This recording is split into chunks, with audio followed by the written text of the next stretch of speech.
sa aking Liz Tech Channel. So, nandito naman ulit ang inyong Ate Liz for another video. It's a brand new year and brand new smartphone na naman ang ating i-review at i-unbox dito sa aking channel. At hindi lang yan, na-excite din ako guys kasi ang pinakaunang phone na ating i-review at i-unbox ay ang talaga namang napakatibay na phone ngayong taon. Ako, napakaingay nito sa social media dahil nga sa kanyang durability in any angle. In fact, nasa Guinness World Records na nga ito guys. Kaya sobrang na-excite akong i-test to. At ito nga ang Honor X9C 5G. Before, na-review ko rin yung X9B at talagang tumaas yung standard ko when it comes to the durability of the phone dahil doon sa phone na yon. Ayan naman kaabang-abang kung ano ba yung mas ni-level up ng phone na ito ngayon. Iti-test natin to, itong triple resistance na tinatawag nila, drop resistance, water resistance, and even heat resistance.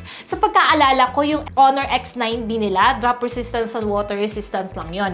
Pero eto guys, may heat resistance siya, kaya literal na i-heating test din natin ito. Alamin pa natin more kung ano pang kayang i-offer ng phone na to bukod sa durability. So, wag na nating patagalin mga teki. Ayun, magsimula na tayo.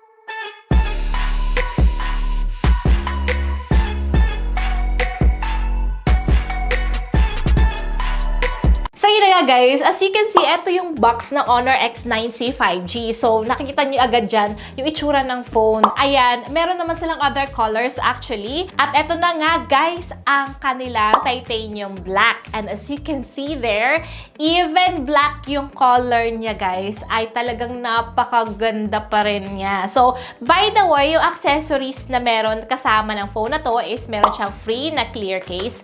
At etong kanyang bigatin na charger. So far, yun lang po yung kasama ng box niya. So, diretso na tayo, guys, sa phone. Yung pagka-black niya, guys, is parang silky yung kalabasan niya. Ang ganda. Smooth lang yung texture ng black color. At isa sa napansin ko, ang ganda ng combination ng black at saka gold accent niya na Rolex-inspired daw. Yung ring niya dito sa kanyang camera module, no? Itong bilog. Ang ganda at sobrang elegante ng combination ng colors. At etong napaka-seamless niya na curved screen dito sa harap. Ayan, sa side niya, sobrang nipis pati ng phone na ito at sobrang gaan lang niya.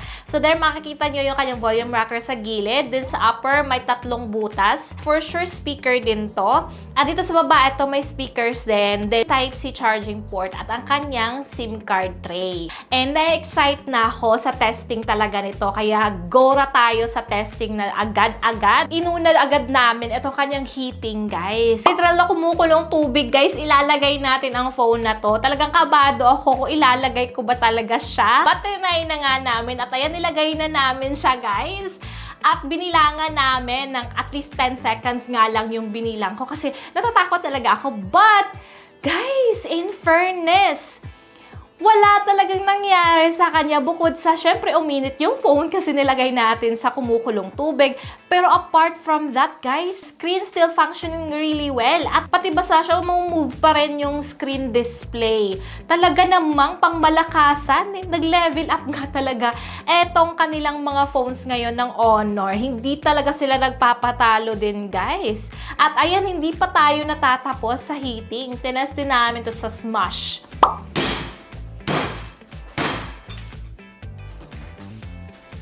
Ayan, durog. Hindi na damage yung kanyang screen. At now, sa drop test naman. Siyempre sa drop test, makikita rin natin kung durable ang phone na to. So, sa mga may toddlers dyan, ayan, ipatest nyo yung phone nyo sa mga toddlers nyo. But of course, with control pa din naman.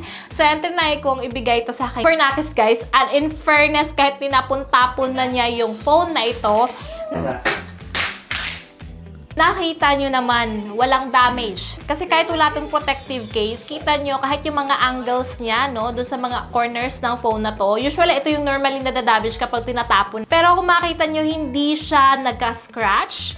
At wala talaga siyang dents. Ayan. Pati yung kanyang screen, kasi diba kapag curve, sobrang sensitive kapag ka nahulog siya. Pero eto guys, kita nyo naman, walang damage even the screen. So, dito sa mga testing na to guys, deserve niya mapabilang sa Guinness World Records dahil sa sobrang tibay ng phone na to. So anyway, ayan sa testing natin guys, talagang na-prove naman no, na durable, na-impress ako. Mas matibay to guys kesa sa Honor X9B based sa testing ko, 'di ba? Kaya mo 'yun? Pakuluan mo ng tubig.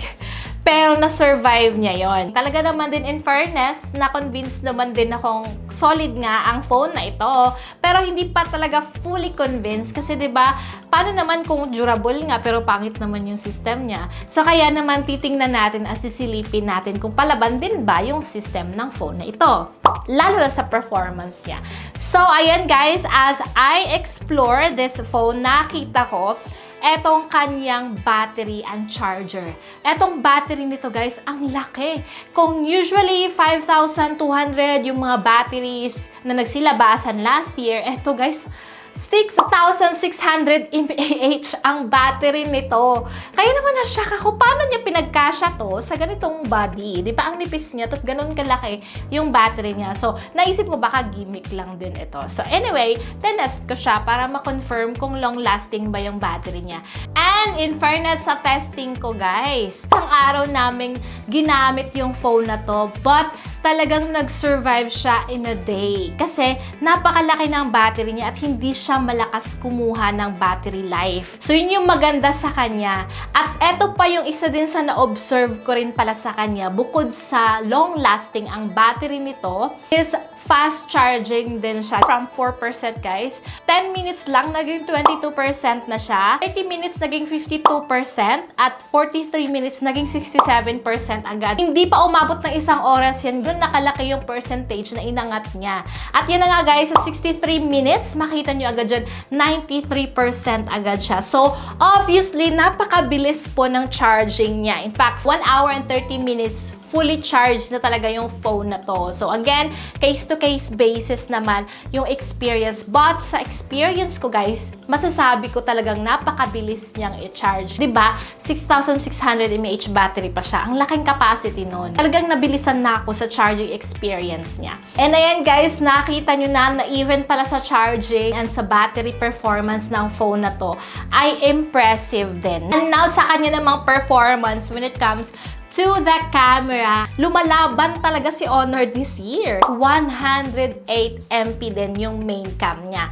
At makikita nyo naman dyan yung camera performance niya. Yan, unahin natin sa indoor. Makikita nyo dyan that even hindi masyadong mailaw sa area ng pinuntahan namin is napaka-decent pa rin ng shots niya. Look at that. Look how clear and detailed it is. Hindi siya yung parang smooth yung dating. Iba yung dating niya. Sobrang linaw talaga. Mas gumanda siya, of course, nung ginamit namin to sa outdoor. Ayan, mas naging mas malinaw, mas naging vibrant yung shots, at detailed din siya. At may 10 times zoom din siya. So, tinest din namin yon that even malayo na yung pinipicturean namin, klarong-klaro pa rin siya kahit sa 10 times zoom. Kahit pala din sa camera din niya, hindi rin siya nagpapatalo, guys. And makita nyo rin dyan sa aking mga selfie shots. Yan yung mga front shots natin, guys. Oh, ayan. Kahit walang filter, ang ganda. Ready to go na yung mga photos. Kasi, diba, OIS AI camera na rin siya. Ayan. Meron na siyang Honor AI built with Google Cloud AI. So, maganda kasi kahit madami pang photos, ayan, hindi ka mag-aalala, no? Kasi may Google Cloud AI din siya. So, when it comes sa kanyang processor, guys, eto ang isa na gustuhan ko rin kasi powered din to ng Snapdragon 6 Gen 1 processor. O, diba? Hindi tinipid ang kanyang processor, guys. Snapdragon din siya.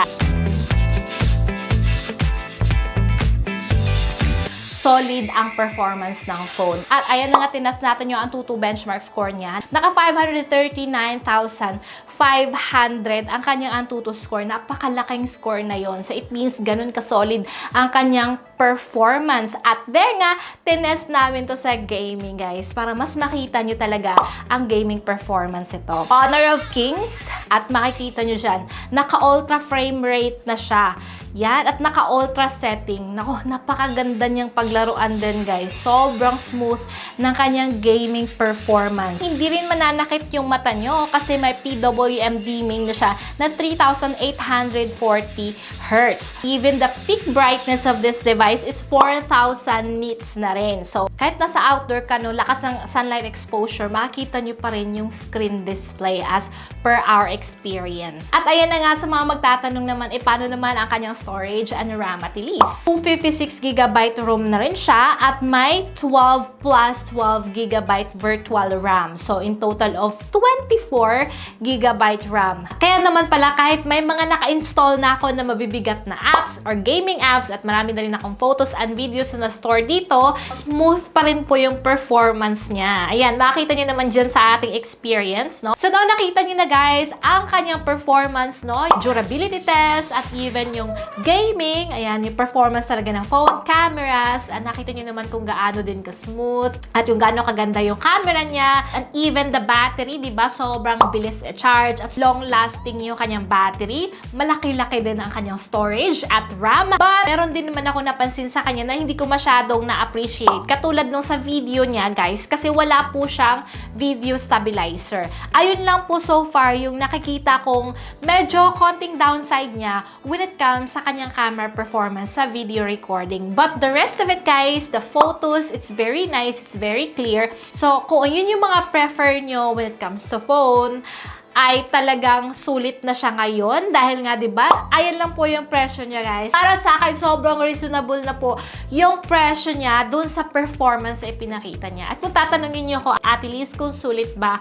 Sulit na po siya for me. Since nandito naman din yung mga hinahanap ko when it comes to phone. Mahalaga sa akin yung durability ng phone at nakita niyo naman sa testing kung gaano ka-durable to.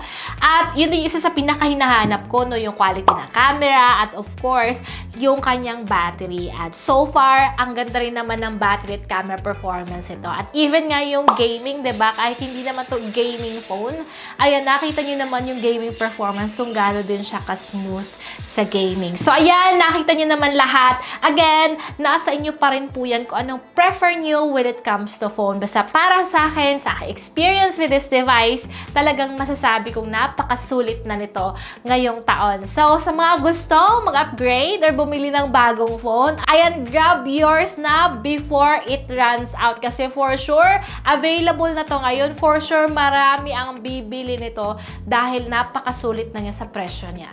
So, ayun lang po guys. Marami pong salamat sa panonood ng aking video. I hope na nagustuhan niyo po ang video na to. Don't forget to like this video, share this video to your friends, and subscribe to my YouTube channel. See you again till my next video.